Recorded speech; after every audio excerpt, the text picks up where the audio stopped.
pertama adalah mengenai apa yang menjadi pandangan kita secara utuh di BEM Malang Raya. Ini sudah bersepakat bahwa kita tetap menolak. Kita tetap menolak agar kebijakan dari Presiden Jokowi JK harus segera cepat dicabut karena ini persoalan masalah umat. Nah, pribadi sendiri melihat dalam pandangan sosial bahwa ini ada keganjalan. Nah, harusnya dengan berlandaskan pertimbangan bahwa ketika harga BBM, pajak STNK, BPKB, listrik ini harus dinaikkan, sebenarnya ada apa? Nah, kalau secara filosofi maka basis konstitusional di undang-undang sudah jelas bahwa amanat dari undang-undang harusnya rakyatlah yang harus disejahterakan dan rakyatlah harus dilindungi sebagaimana tertera dalam pasal 33 dan 34. Nah, kami menganggap benar apa yang disampaikan oleh saudara kami di sini selaku koordinator bahwa ada ketimpangan, simpang siur antara pembacaan wacana yang tidak berlandaskan dengan basis konstitusi. Nah, sehingga efek dominonya adalah kita sudah perlu dan kita sudah harus penting melihat ini secara kompleks bahwa kalau pandangan sederhana maka yang terjadi adalah politik bertransaksi dengan ekonomi. Kalau dua ini sudah bertransaksi maka yang terjadi adalah kepentingan kapital. Kapital kalau bermain maka yang terjadi adalah bentuk penindasan sehingga rakyatlah satu-satunya jawaban menjadi tumbal untuk kebijakan-kebijakan pemerintah. Nah, dari aspek inilah saya pribadi dari jurusan ilmu kesejahteraan sosial melihat bahwa ada ketimpangan. Maka jelas kemiskinan sebenarnya diciptakan dari segi pemerintahan. Maka yang diciptakan adalah kemiskinan struktural, ketidakberdayaan pemerintah yang sudah diberikan amanat dan kepercayaan oleh rakyat sebagaimana mandat dari kontrak sosial, dari proses politik, dari proses demokrasi tidak mampu diamanatkan dengan baik. Nah, sehingga wajar ketika hari ini tetap mahasiswa yang memiliki idealitas yang tinggi tetap harus mendorong pada perubahan, dan perubahan itu tidak lain adalah kita tetap melawan apapun kebijakan yang tidak pro rakyat, itu sangat menindas.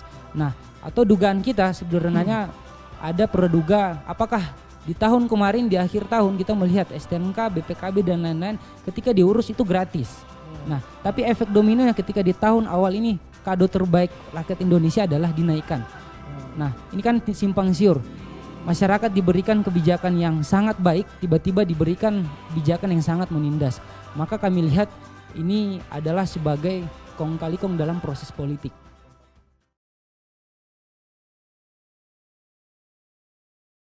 Menurut Mas Faiz?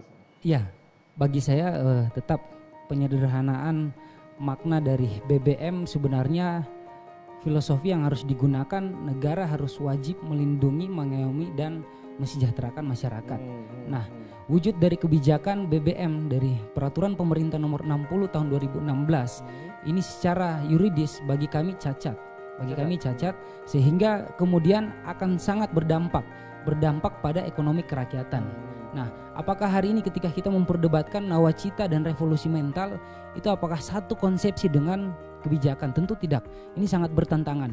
Maka kami melihat dari perspektif sederhana bahwa ini adalah satu-satunya pemerintah yang tidak berdaya, satu-satunya kinerja pemerintah yang tidak berdaya sehingga rakyat tetap dijadikan tumbal untuk mengisi kekosongan kas-kas negara. Nah, sehingga ada pandangan kritis sederhana bahwa apa jangan-jangan aturan teks amnesti yang istilah pengampunan pajak itu hanya melindungi kepentingan orang-orang yang sangat elit dan sangat liberal. Bagi kami ini adalah naungan dari orang-orang yang sudah masuk dalam jaringan neoliberal. Neoliberal dalam istilah ini adalah orang-orang cukong ekonomi yang hanya untuk mementingkan kepentingan golongan dan kepentingan pribadi sehingga aset-aset sumber daya alam yang ada di Indonesia itu banyak yang produktif dikonversi menjadi lahan komersial itu kira-kira hanya menguntungkan kepentingan golongan. Nah, bukan kira-kira lagi tetapi udah pasti. Misalnya ambil contoh, wilayah Malang Raya ini adalah sektor banyak agrari.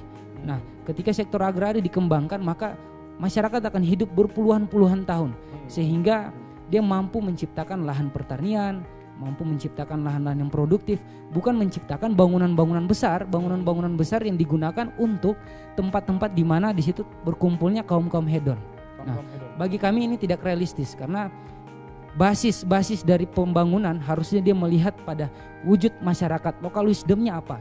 bukan memaksakan pada industrialisasi besar-besaran. Nah, sehingga wujud ketimpangan akan berlanjut sehingga bagi kita adalah persoalan ini sangat tidak baik dan sangat tidak pro rakyat. Kebijakan pemerintah sangat tidak adil. Nah, kenapa kenapa tidak memanfaatkan aset-aset alam? Aset-aset alam itu adalah solusi satu-satunya, sehingga ini akan menjadi poin penting bahwa pemerintah harus melaksanakan dengan seksama, misalnya dalam peningkatan kapasitas pendidikan untuk mengelola persoalan sumber-sumber alam yang ada di daerah timur. Kalau digarisbawahi lagi berarti ada salah urus pemerintahan. Ya, tetap apapun wujud dari kinerja pemerintah, kalau ada ketimpangan itu tetap salah. Nah, kita tidak bisa membenarkan karena filosofi pelayanan publik adalah dia harus menjadi pelayan umat. Kekuasaan bukan menjadi raja. Kita bukan menggunakan sistem monarki, kita tetap menjadi sistem demokrasi yang berasas pada kesejahteraan, kemanfaatan, keadilan, dan kemanusiaan. Nah,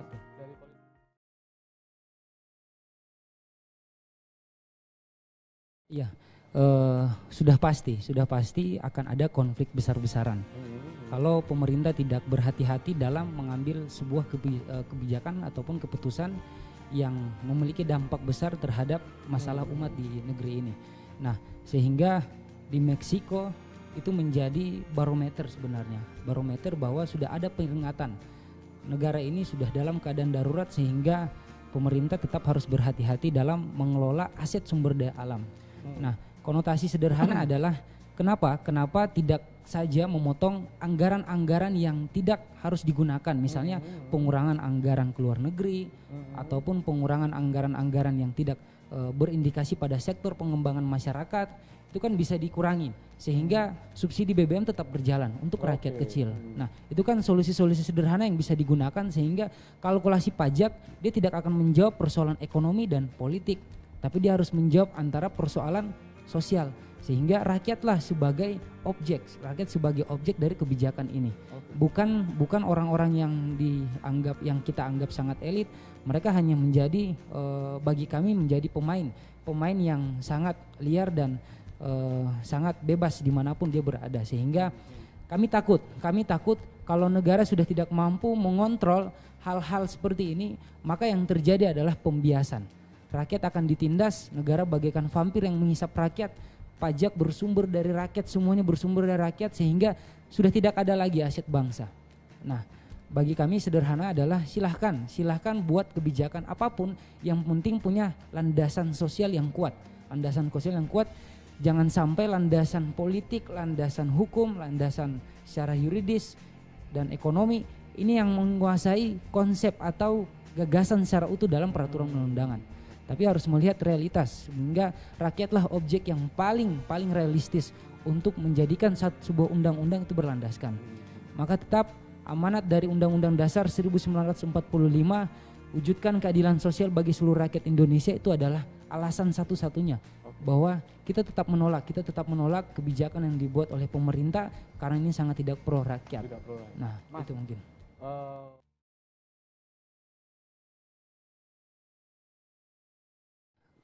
Kalau untuk mahasiswa bersatu, saya masih tetap yakin dan optimis bahwa hanya mahasiswa sebagai agen perubahan, agen sosial kontrol dan iron stock ini tetap memiliki idealitas yang tinggi, memiliki idealisme yang tinggi untuk menguatkan gerakan.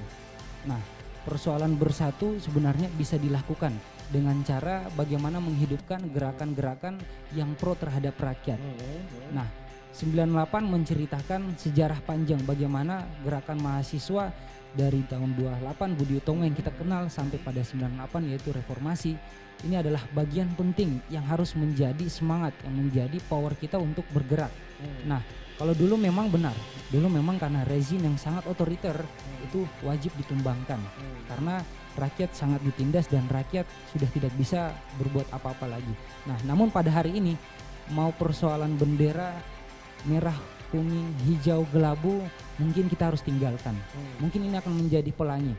Mau persoalan BEM, misalnya ada BEM Nusantara, BEM Indonesia, BEM Nasional, BEM Setanah Air, tidak apa-apa, tidak jadi persoalan.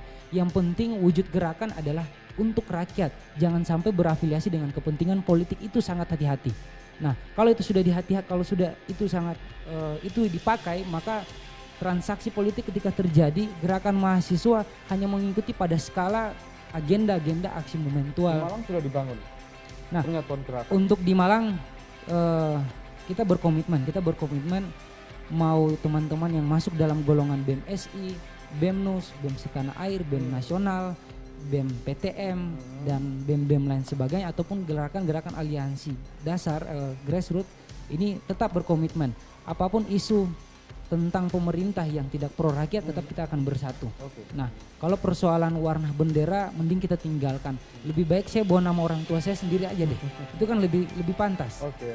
Daripada kita harus memperdebatkan warna-warna dan tidak akan selesai. Rakyat ini kan sudah mau tenggelam, kita masih ribut-ribut basis ideologi ya percuma. Nah, sehingga mau HMI, GMNI, PMII, kami dan lain sebagainya sebenarnya punya satu nafas gerakan. BEM-BEM juga punya nafas gerakan, yaitu gerakan perjuangan untuk rakyat. Nah, untuk apa kira-kira kita belajar dalam ruang akademik kalau masih banyak penindasan di luar? Maka kita tetap melakukan berdosa. Kita bagaikan penista agama mungkin versi lain di gerakan mahasiswa. Mungkin seperti itu. Gitu ya? Ya. Rakyat.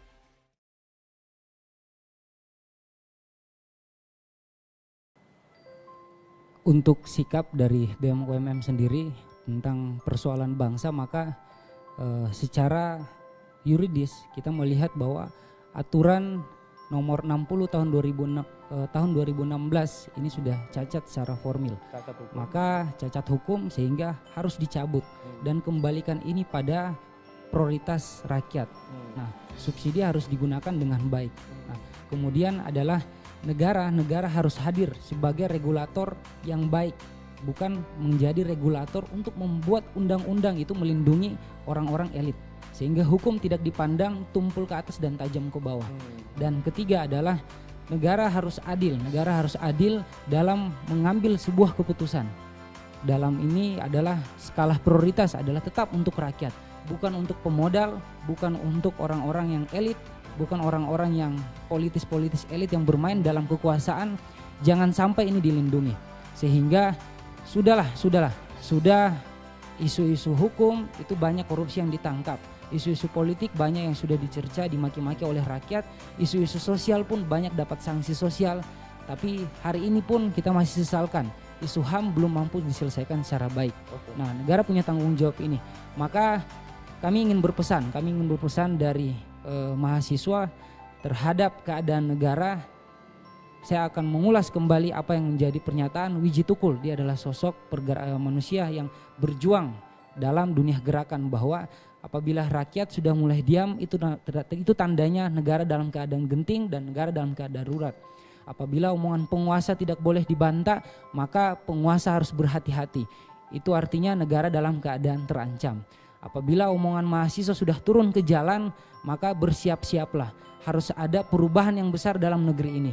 Sudahlah, kita sudah unggul dalam bonus demografi maupun geografi, maka manfaatkan ini dengan sebaik-baik mungkin. Dari sektor pendidikan harus dimanfaatkan dengan baik, dari sektor ekonomi, politik, budaya dengan baik, sehingga konsepsi besar nawacita berdaulat dalam politik, berdikari dengan ekonominya, kemudian berkepribadian dengan kebudayaan ini mampu dikonsepsi secara besar, maka rakyat akan sejahtera.